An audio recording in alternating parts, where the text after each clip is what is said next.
This Torah class is brought to you by TorahAnytime.com. Good evening, everyone. Welcome. Thank you for coming and joining us this evening for the learning of Torah Hashem, Ezras Hashem Yisbarach. We have the pleasure of welcoming Black Mr. Simon, who was recuperating from different ailments, and Baruch Roifei Chaylim. It's a veritable pleasure to have you back.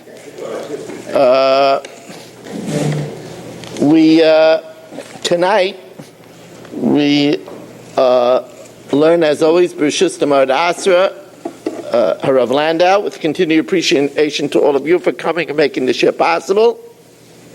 Tonight's Shiur is being dedicated in loving memory of Esther Pessel Bas Yitzchak, sponsored by A.B. Spry and family. Neshama should have an aliyah. She should be a militzis yosher for her family, for all of us and all of Klal Yisrael, and sponsored by my good friends from Queens, Kilgarden Hills, Mr. and Mrs. Barry Gaverin, in memory of Nechama Bas Dov Ber, that her neshama should have a lichtige Gan Eden. She should be a militzis yosher for her entire family. If anybody wants to sponsor a shiur, the cost is $360. It is heard all over the world on TorahAnytime.com in 130 countries, on Kol Lashon in also all over the world. It eventually is heard also on Torah Communications Network. It is sent out to my subscribers, so it is heard by a lot of people, thousands of people. And for $360, you can get on the CD, and it's there. It's there always. 718-916-3100, 718-916-3100, and rmmwsi@aol.com. That's Rabbi Moshe Weiss.com at aol.com. I want to give a shout out that I will be giving a special shiur tomorrow night, Wednesday night, for widows at Samchenu. And the shiur will be at 8:30 by the Beis Yaakov on 15th Avenue, corner of 15th Avenue, and I believe 45th. That's at 8:30, and the topic is Torah secrets of longevity and happiness. So that's for widows, for Samchenu, the wonderful organization of Samchenu, 8:30 in the Beis Yaakov High School on 15th Avenue and 45th in Borough Park. We learn with the tefillah that all those that have been touched by the dread machla, known as Yana machla, other related diseases, should have a refuah shalema b'sei shach Yisrael. All of us and our loved ones should always be healthy. All those that are awaiting their shidduch should find their shidduch quickly and easily. All those that are awaiting children should be blessed with zarachai v'kayama, healthy mommy, healthy baby. We should have parnasa berevach u'v'chavod and lange gesunte zisu shalom bayis. This parsha is a loaded parsha. We're going to start with a famous question. It says, Kates kol basar bolafanai. Hashem says, the end of all flesh. Flesh includes, the birds and the animals. Kates kol basar bolafanai. Ki mala haaretz chamos mipneihem. Because of these wicked inhabitants of earth, the world is full of corruption. It's full of plunder. So Rashi says, we see that lo nechtam gezardin ela ala gezel. They were only doomed because of theft. This is an obvious question. It says that the kihishkas kol basar is darka al haaretz. They were sinned with promiscuity, with immorality, with adultery. That's chayvei misas bezdin. It's a much more serious crime. So if they were going to be doomed, it shouldn't be for chayvei lavin of loy sigzol and loy signav, loy signaivu. It should rather be for the more grievous sins of immorality. That's the obvious question. I believe this problem bothered the Balaturim, because the Balaturim writes Ki mola ha'aretz chamas mipneihem, in his incredible way, he says the gematria of Ki mola ha'aretz chamas mipneihem is exactly 735, and Gilui Aroyis is also 735. So what the Balaturim is essentially saying is that the chamas is not that they stole your jewelry and they walked off with your horse. They stole your wife. And that's the chamas. Because if it was gezel, well, but hashkas is worse. So therefore, that's the approach of the Balaturim. Ki mola ha'aretz chamas mipneihem is bigematria 735. Gilui aroyis is exactly 735. So he learns that the chamas is actually immorality.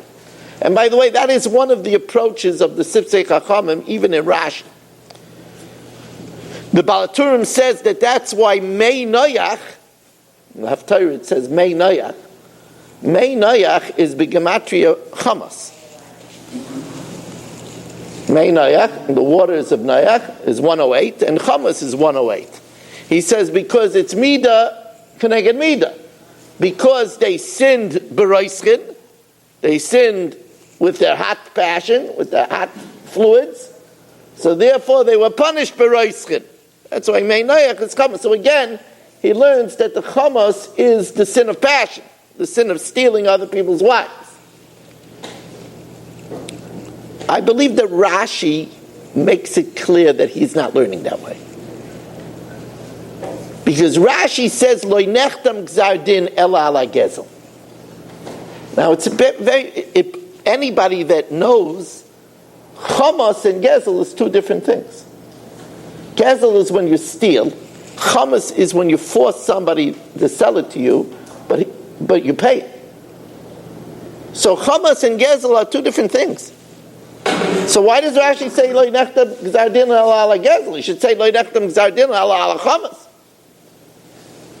So I believe Rashi, what Rashi wanted to make it clear is he's saying it's only the category of gezel, not adultery. Lo nechtam gzar din ala gezel, yeah, for stealing. So then the question comes back. So how come? I mean, there's worse things. So there's the famous teretz of the Avodas HaGershuni, and I believe other people say the same teretz. It's a famous teretz. And that is, we know that Hashem, before He takes our lives, chas v'shalom, first He punishes us in our money. Right? First, we're nenash b'mamoinam. Only after He punishes us in our money, and we don't get the message, then He punishes our bodies.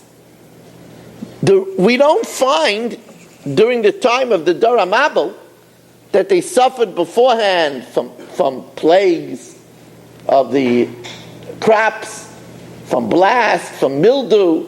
We don't find that there was animals dying. We don't find hurricanes. We don't find anything like that. The answer is because Hashem couldn't punish us with our money because we didn't have any money. Everything was stolen. Everything wasn't ours. So that's why Lo nechtam gzar din ala gezel. If we would have owned something, then Hashem would have been hushlich chamosei aleitzim valavonim. Then Hashem would have given us termites, lo yaleinu. He would have given us blast and mildew. But because everything was stolen, there was nothing there that belonged to us, so Hashem had to... That's the famous pshat of the Avodas HaGershuni. The Abarbanel says a concept here which I just want to mention because it's a theme that I've said in this shiur many times. And that is that most of the punishment that happens to people in this world are because of crimes between them and their fellow man. Bein Adam l'chaveiro. For Bein Adam l'makam, Hashem punishes in the next world. For Bein Adam l'makam, Hashem says, look, if it's me, I could look away. What you do to your fellow man, I can't look away from that. What you do to me, I could be marachaf. So the Abarbanel says the idea of Leinechtam Gzardin El Ala Gezel is just driving home that when we see punishment where an entire world is sulfurized, it's because of the way we behave with one another. But comes along the Redams, the Heilige Redams, the Tfer Shloimeh.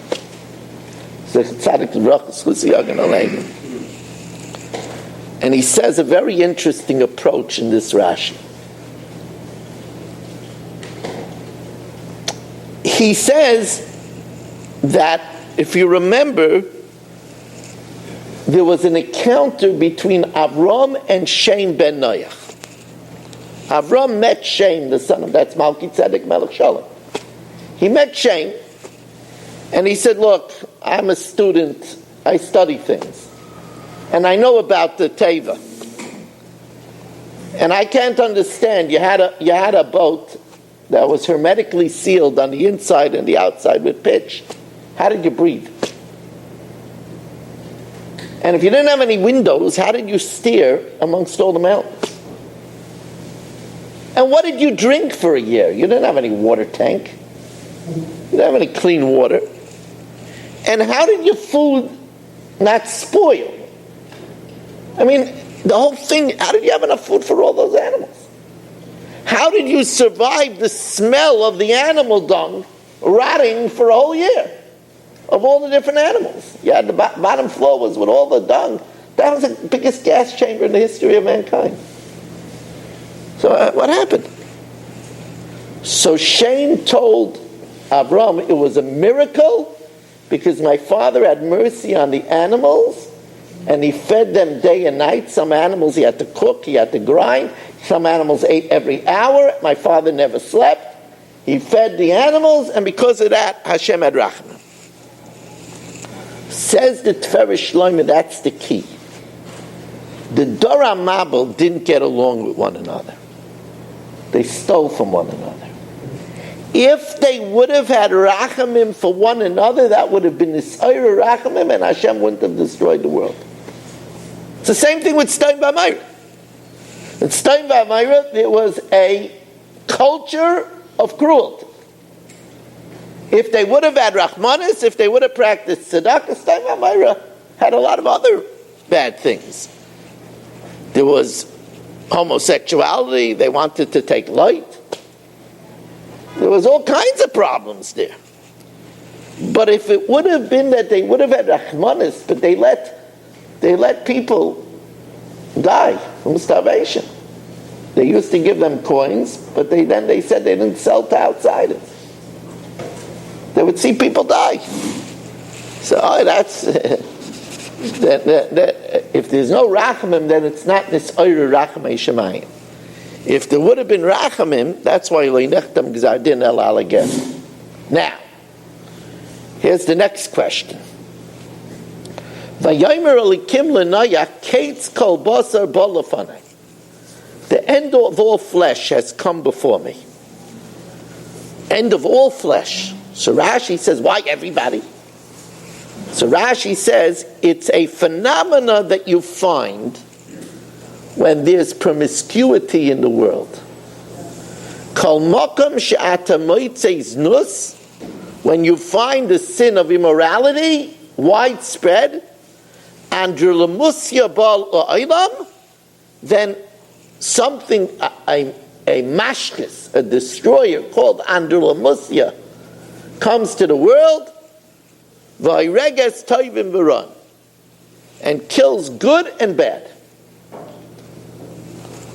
So the Chassam Sofer asks two questions, both troubling. The Chassam Sofer says, first of all, who was toivim during the Dor HaMabel? It says there were no toivim. It says even Noach, he didn't deserve it. Noach also deserved to drown. Just it was matzah chen b'einei Hashem. He found favor in the eyes of Hashem. He said it's chinam for free.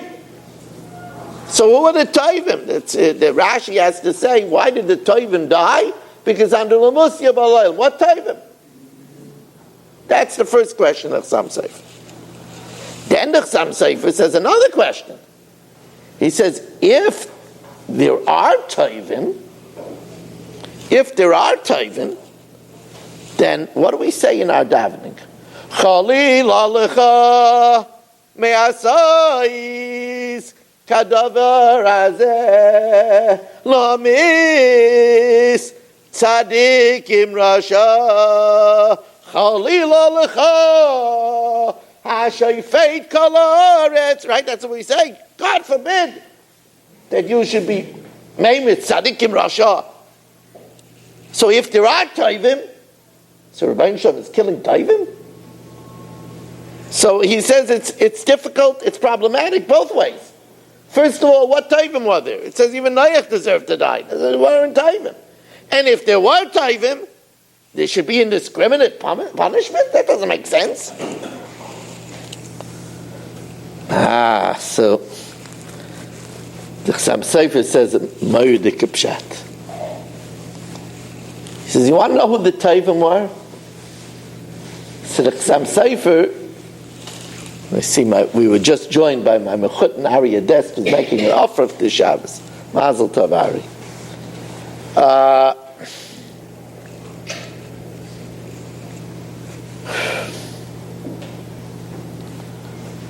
In Nineveh, when Yonah was grieved that Nineveh was being spared, so in the fourth parak, we learn it by Mincha and Yom Kippur, a very moving Haftarah. So it says that Hashem told Yonah, "Va'ani loy ochos al Ninveh ha'ira gedola." Should I not have compassion on Ninveh, that great metropolis? Asher yesh ba harbe mishteim esrei riboy adam. It has more than 12 myriads. That's 120,000 people. Asher lo yoda ben yaminai l'smayla. And I don't know from their right to their left. How can I punish them? They don't know from their right to their left. Who are these people that don't know from their right to their left? Clueless people. Rashi says, children. There were 120,000 little children. How could I kill them?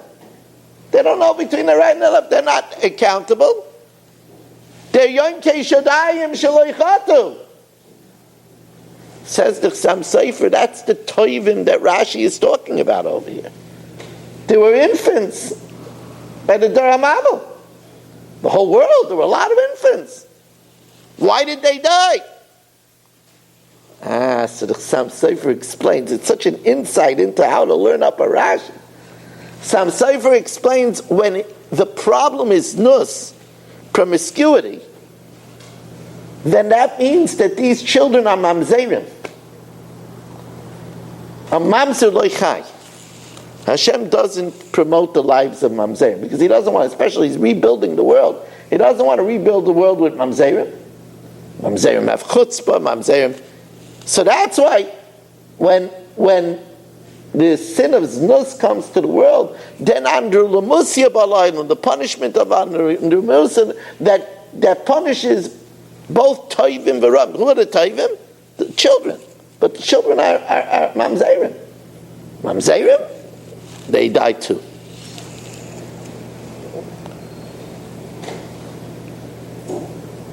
Noach ish tzadik, tamim hayu b'dayros. If I'm going to give you an insight into tamim that I'm pretty sure most of you have never heard before. I'm pretty sure of it because little old me never said it before at all in 33 years. I never said this. It's an aspect of Tomim that is very unique. I mean, we know that Tam has a lot of meanings.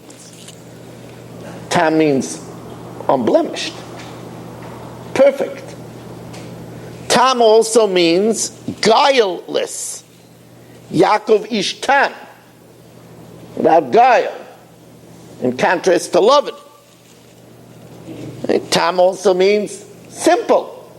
Tam mahu aimer. But here in Bereshis Rabbah, it gives another explanation of Tam, a very fascinating one.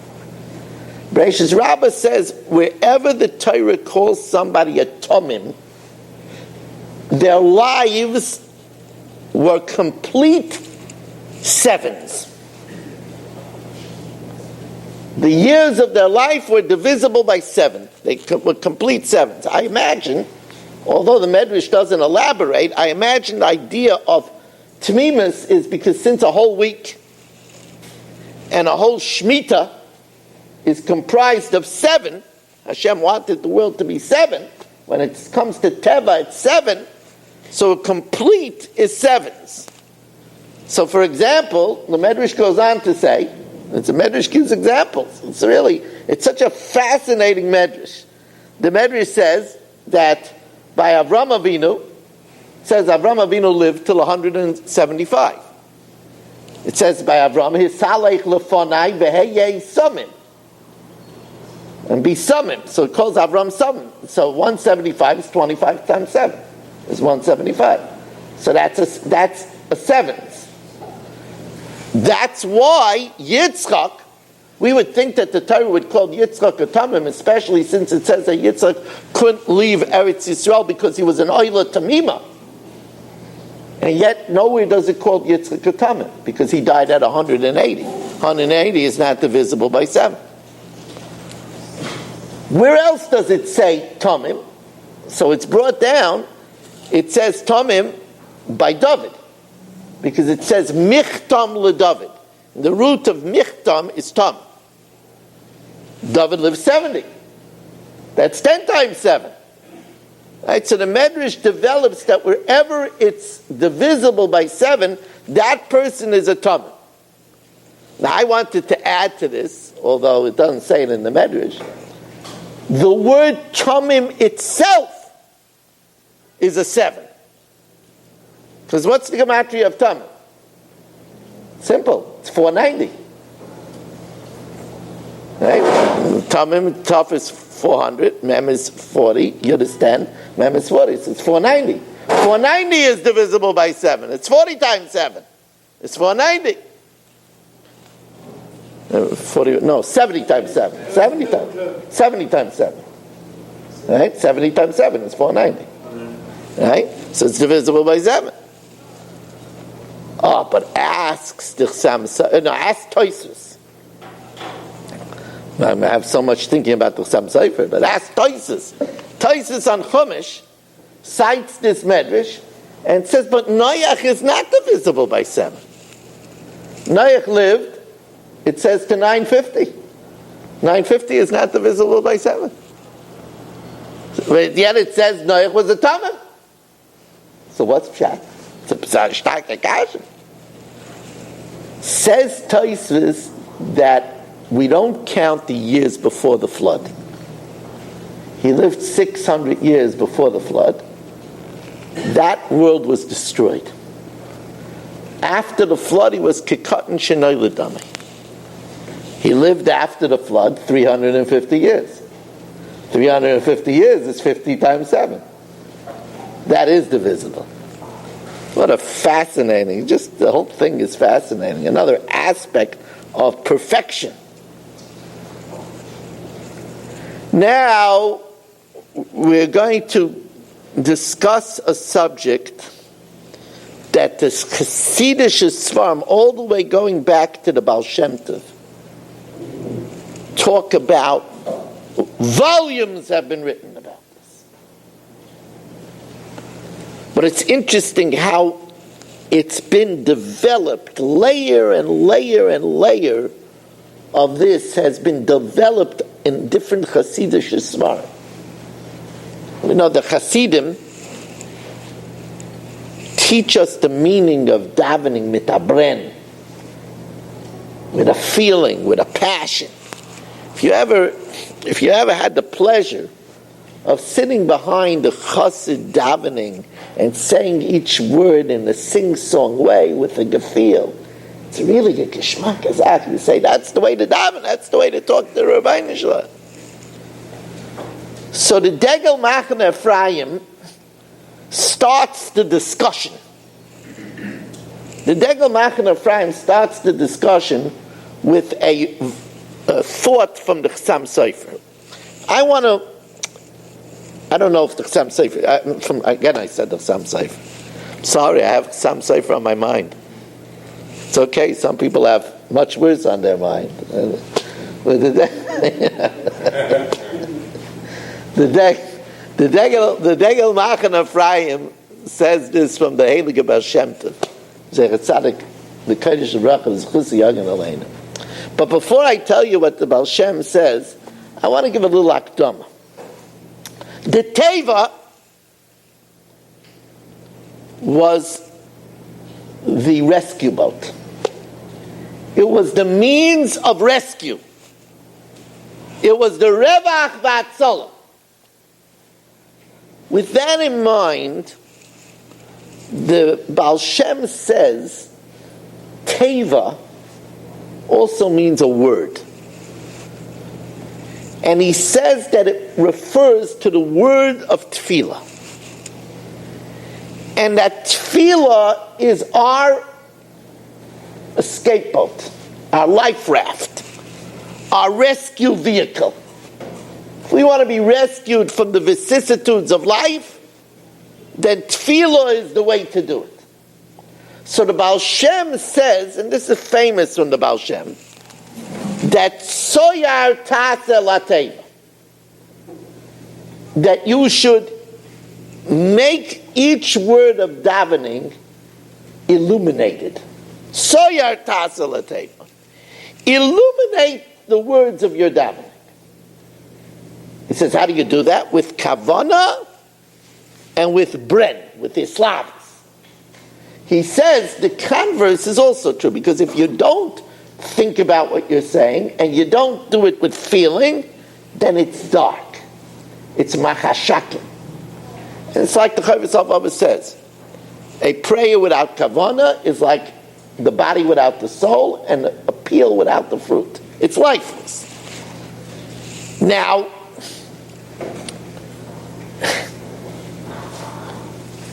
I'm going to leap ahead because it's so exciting to show how over the years the Chassidish Svarim developed this concept.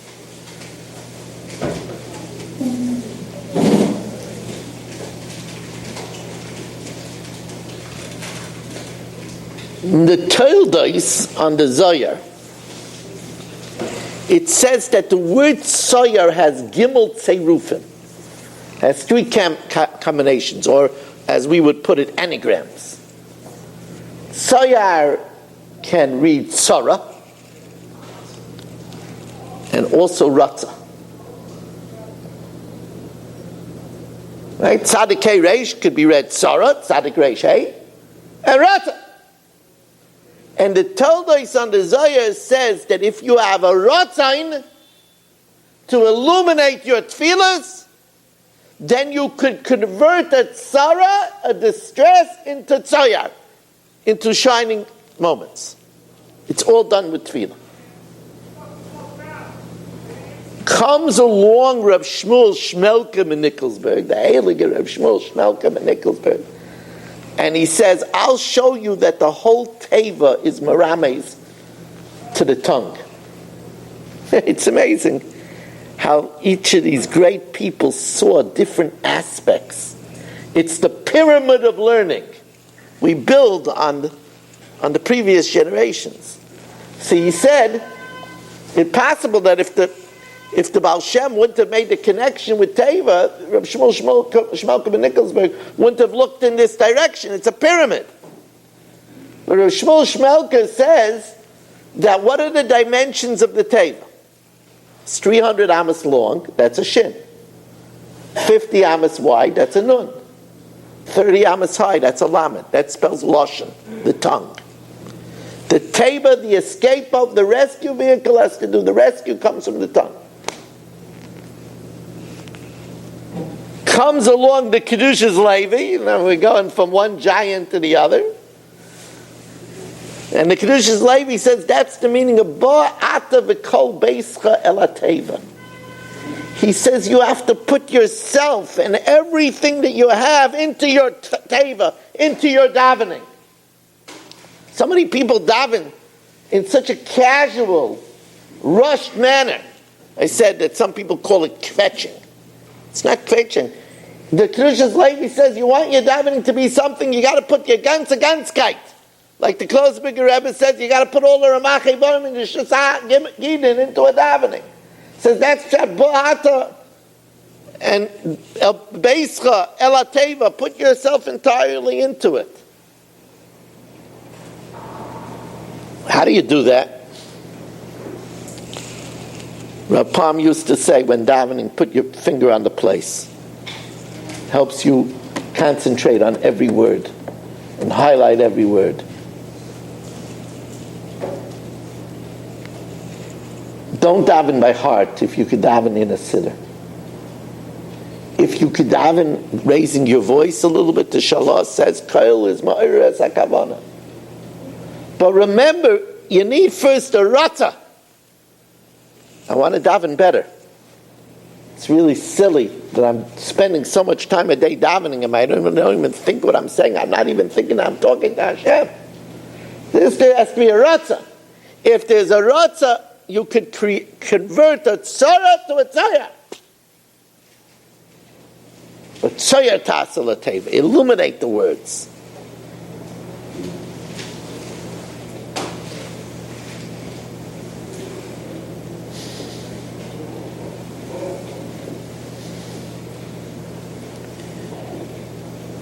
Now I'm going to tell you Chasam Sofer. For real. Not a mistake. Eila told us Noach. The following are the accounts of Noach. Noach each tzaddik. Tamim hayu b'dayraisav. Es alikim es halach Noach. The Bereshis Rabbah, it's cited in the Tosfos Harash on Chumash, and all over the place in the Rishonim. Why does it say Noach twice? Ela told us Noach. So it says in Bereshis Rabbah Lamed, Noach lebriyos, Noach l'shamayim. He was good to people and he was good to heaven. And by the way, this was an especially hard feat. You know, it's easy to get along with easy people. The Dar HaMabul weren't easy people. Remember when Noach tried to get into the Teva, they tried to stop him from going into the Teva. They weren't easy. But he got along with them. Says the Chasam Sofer, this is actually the Mishnah in Pirkei Avos. Kol sheruach habriyos noichei menu, ruach hamokim noichei menu. The litmus test, the barometer, as you heard from me say many times, the litmus test and barometer of whether Hashem is at ease with someone, if Hashem is pleased with us, is if a person is Noach Labrius, if people gets along with people, if he's more of them Abrius, then Hashem is at ease with him. Says the Chasam Sofer, that's pshat in the pasuk. Eila told us Noach, what's the result?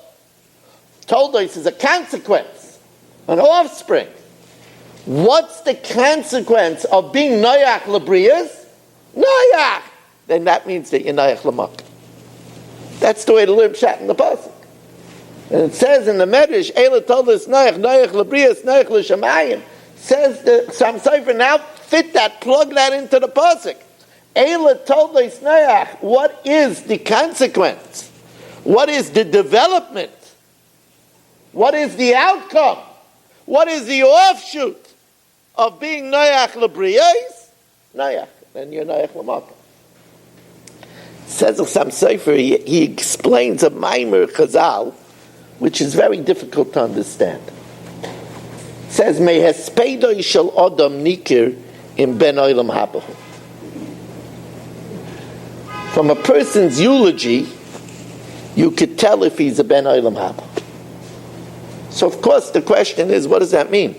You pay a person enough money, they could say whatever you want them to say. Listen, I'll pay you. Tell them he was a really great guy. So what's pshat me'espedei shel adam nikir ben olam haba? So I always said two pshatim. Number one is you could be a good maspid. But if you're not telling the truth, people could recognize it. Dvar ma'yotzim min alev nichnasim l'leim, or as it says, divrei emes nikarim. If the people are buying what you say, then you know he's a ben olam haba. That's one shot. My Zayda, Menachem Yorowitz, Zechat Tzadik L'Vrach, and Schutz Yogan Aleinu, said another pshat. He said, "Me'espedoi shalom," from what a person laments at the end of his life, you could tell if he's a ben olam haba. Some people lament at their end of their life that they can't go to bowl anymore. They can't eat a steak anymore. Other people say they can't go out to shul. They can't make it to a shiur. That's my Zayda's pshat. My Zayda lived till over 101. But the Chassam Sofer says something else.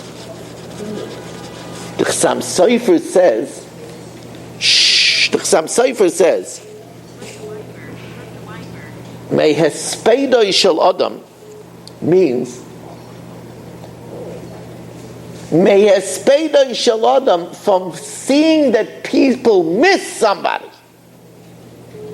If you could see people miss somebody, then nikir sheben olam haba, because that means that the brias were noicha. If the brias were noicha, if the brias were noicha, Emenu, then that's a right that the Rebbeinu Shalom was noicha, and then he's a ben olam haba. Now I want to tie this in myself into a tefillah, a bracha that we say every morning. Usneinu hayoyim uv'chol yoyim l'cheinu l'chesed l'rachamim beinecho v'eineicho rayenu. In one breath we say, Hashem, may I find favor and kindness and mercy in your eyes and in everybody's eyes. That's a connection. Because if I find mercy and if I find favor in people's eyes, then I know I find favor in your eyes. We say Hashem first because it wouldn't be bakovedik to say people before Hashem. But it's zeh toli b'zeh. Because if Ruach Habriyas Neichei Menu, then Ruach HaNokim Neichei Menu. So a person has to know that if when people are around you, they're very nervous. They walk on eggshells. He might explode. Everything bothers him. He's hot under the collar. You have to know the Rebbeinu Shalom doesn't think you're so ay. But if you're the type of person that people are happy to see, people find you gentle, easygoing, tolerant, then that's a sure sign that the Rebbeinu Shalom is pleased with us as well. Something to work on, very much. Then the Chassam Sofer, it says that the Torah is learned on 4 levels: Pardes, Pshat, Remez, Soid, and Drush. The following the Chassam Sofer calls a Remez. It's not so easy to understand the difference between Remez and Drush. But the following the Chassam Sofer calls Remez. It says in the Medrash, it's brought down to Rabbeinu Bachya, I believe it's in the Seder HaDoros as well, that Noach and Avram's lives overlapped 58 years. It's hinted to in Noach. Noach passed away when Avram Avinu was 58 years old. But you have to see how the Chassam Sofer says this is embedded in the first pasuk in the parsha. The Chassam Sofer says, Eile toldos Noach. You want to know what was the great offspring of Noach? His crowning accomplishment? Noach. The one who was 58 years old. Who is that man? Who is that man? Eile toldos Noach. It was an Ish Tzaddik. That's Avram. a tamim, right? It's like tamim. Then, when he saw that Avram was already established, now Now Noach was happy to go to God. Now he's happy to go to the Olam Emes. He saw he left a solid descendant that would start Klal Yisrael, so then he was ready.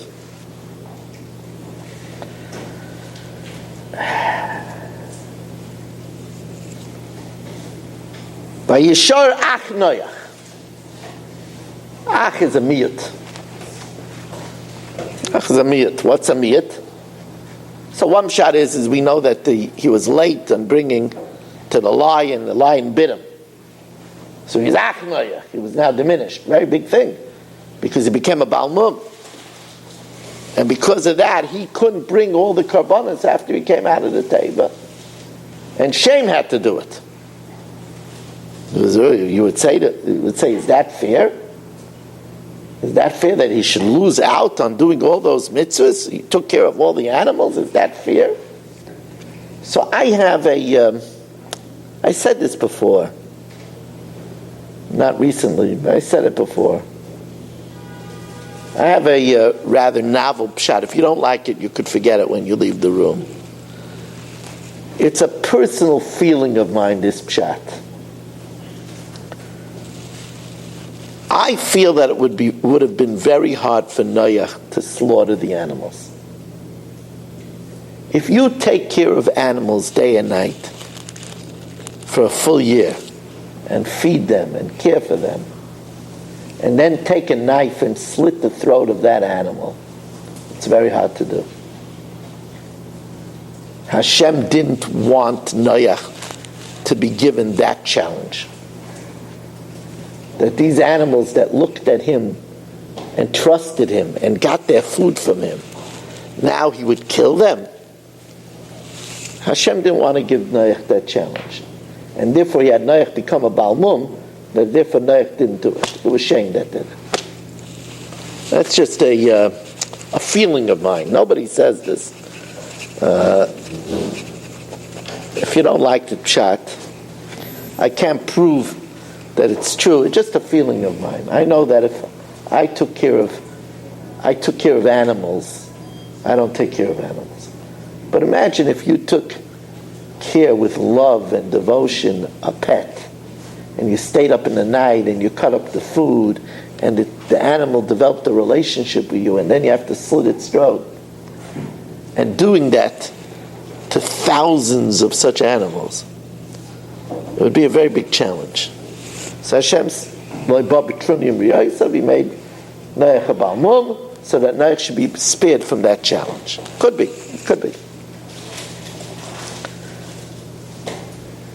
But Rashi says another pshat. Why does it say Vayishar ach Noach? He was goineach. He was coughing up. He was groaning.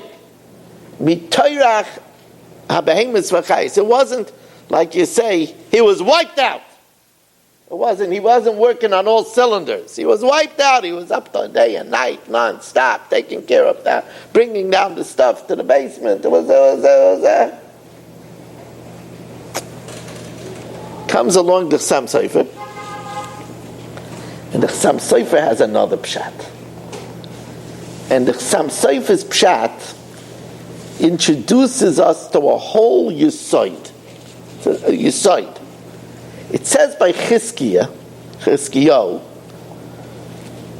it says that Chizkiyahu was grieved. He was aggrieved. He was troubled.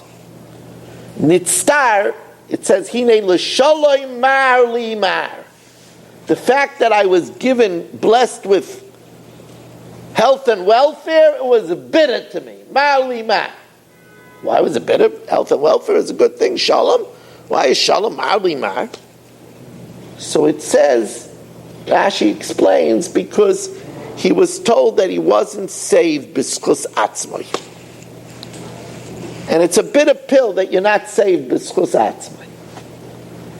So we have a theme that's developed, that if somebody is saved b'schus atzmai, then he could see the downfall of his enemies.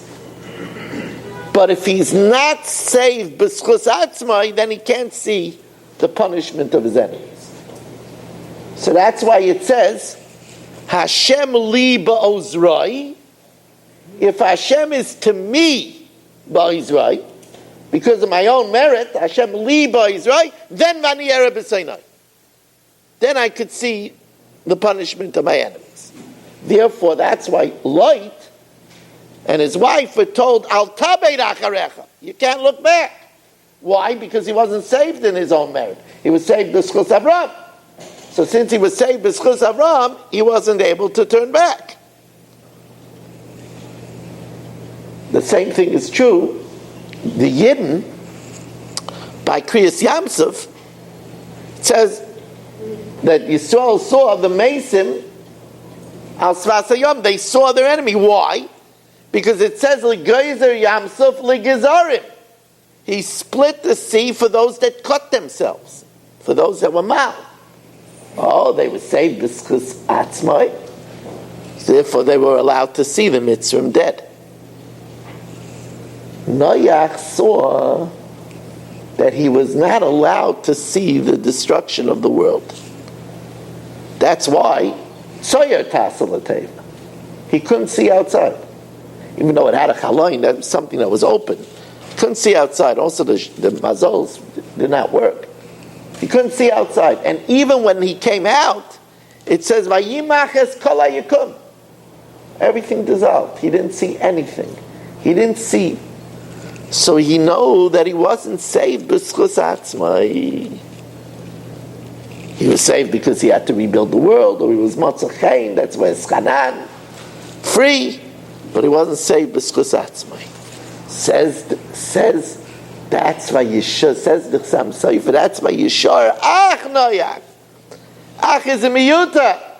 He was groaning. Why? Because it was only Noach. He didn't get to see anything else. He knew, therefore, for sure, that he wasn't saved b'schus atzmai, and that made him sad, like it says Nitztar Chizkiyo, that he wasn't saved b'schus atzmai.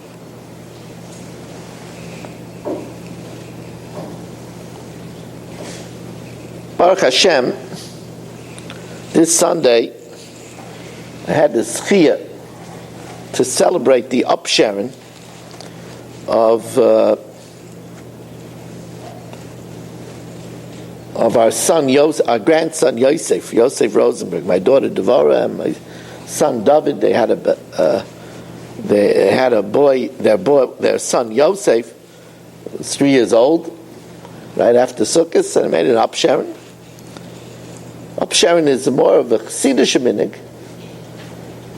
It's based on 3 ideas. The first idea is that when a baby is born, a malach strikes its upper lip and it forgets its learning. And therefore the baby is in mourning over the learning that he lost. That's why we eat by Hashem Zachar Arbus. Svardim eat eggs. It's mourning over the learning that was lost. And that's why we don't cut the baby's hair. Because the baby lost his learning. He's another. At 3 years old, when we're ready to teach the baby Torah Tziva Lana Moshe, put on a yarmulke and tzitzis, train him, and we teach him the Aleph base, so he's ready to recover his learning, so we cut his hair. His mourning is over. That's one explanation. Another explanation is that we celebrate, not for 3 years, but the celebration is that we celebrate the Payas, the mitzvah of Payas. But the third explanation is it's based on Orla.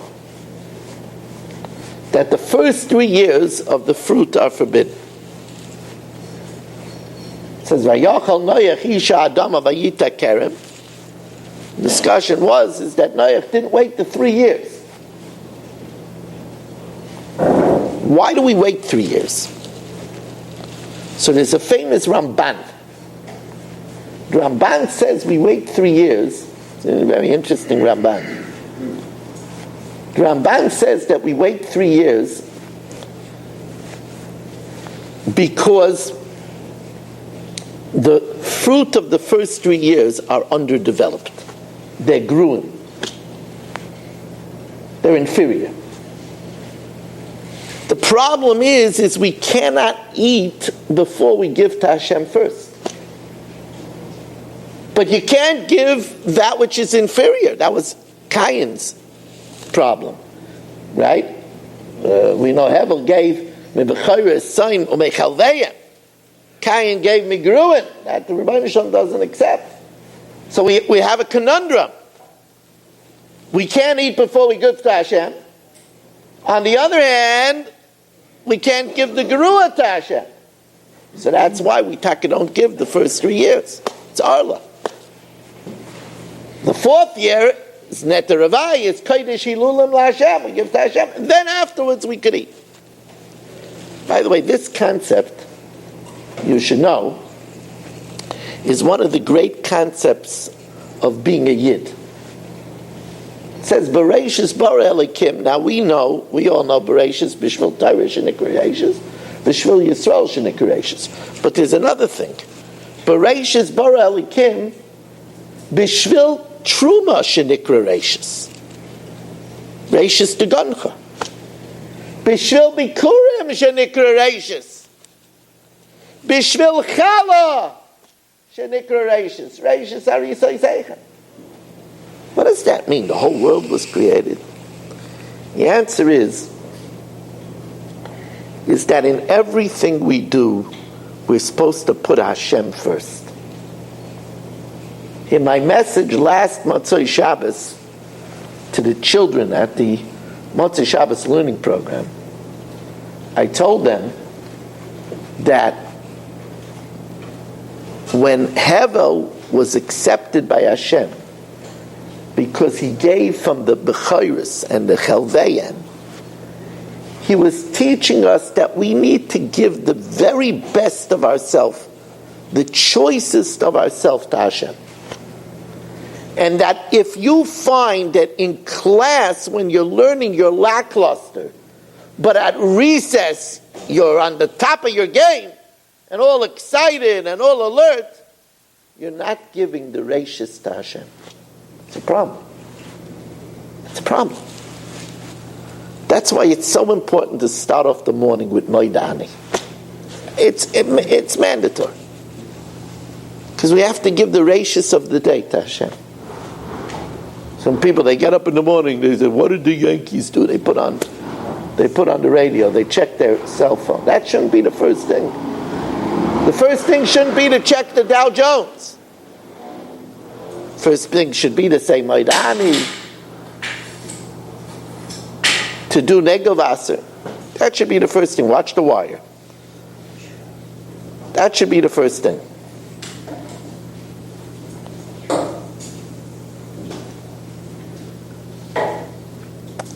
We said that there's a lot that's embedded in a name. Shmo Gorim. A name foretells a person's destiny. Yaf Elikim Yefes. Hashem will enlarge Yefes. Right after this terrible incident, Noach became shikr, he got uncovered, Chum came in, and maybe he also castrated him. And together Shem and Yafes covered their father in a sneistic manner. So it says that Yaf Elikim Yefes. Hashem will enlarge Yefes. It means a lot of things. First of all, it means that Yefes will be beauty of the world. Till this day, we see the fulfillment of this which was written over 5,000 years ago. Because Yafyusai shall Yefes Yavon Shma. The beauty of Yefes, the grandeur of Yefes is Greece. We still light the Olympic torch. The whole world marvels at the beauty of the Olympian athletes. The beauty of the Olympics, the grandeur. That's Yafyusai shall Yefes Yavon Shma. It's a fulfillment of this. That's one of the meanings. But Yaft, Rashi says Yaft means to enlarge. Yarchiv.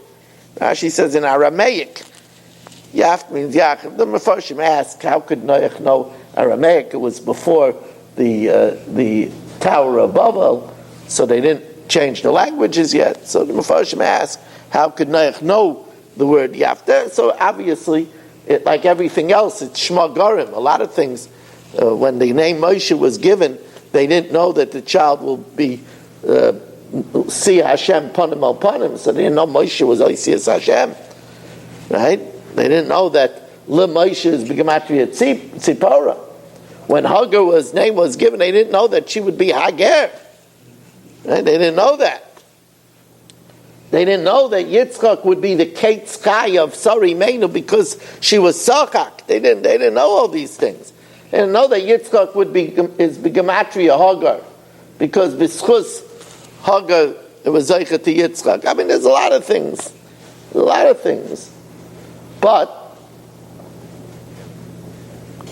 comes along the Sam Seif and he blows you away. Mamish blows you away. Says, Yafta likim liyefes. If you enlarge, so Rashi says Yafta likim liyefes is that Hashem will enlarge Yefes when the Bayis Sheni would be built by a descendant of Yefes, Kairish. That's Yafta likim liyefes. Comes along the Sam Sefer, he says it's in the word. Yaf Elikim Liyefes. We were sending out already the truant officers after you. You know that. Missing person, I already had your picture hanging in the post office. I'm glad to, Shal, if I have to make a Shechiyanu on you. It's good to see you.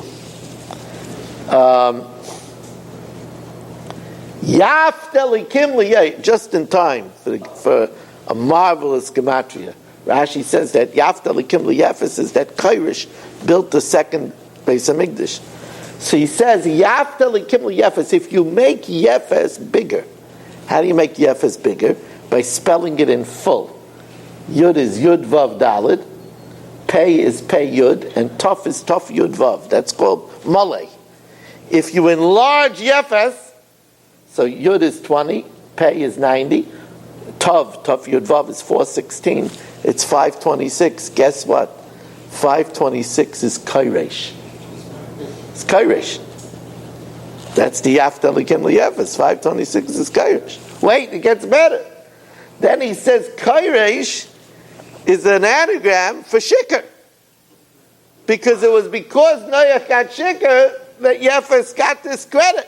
Right? Because he got Shikr and he had to cover him, he got this credit, and that's why Yafta Likim Liyefes, and that's why he was Zeicha to have a descendant, Kairish, which, by the way, is as amazing as the fact that we know all these years later, Yafyusay Shel Yefes, the beauty of Yefes, Yavin Shema, until this day, the beauty and the grandeur of the Olympics is a true beauty in the world. That's also a fulfillment that you see in the Nevuah of the Torah.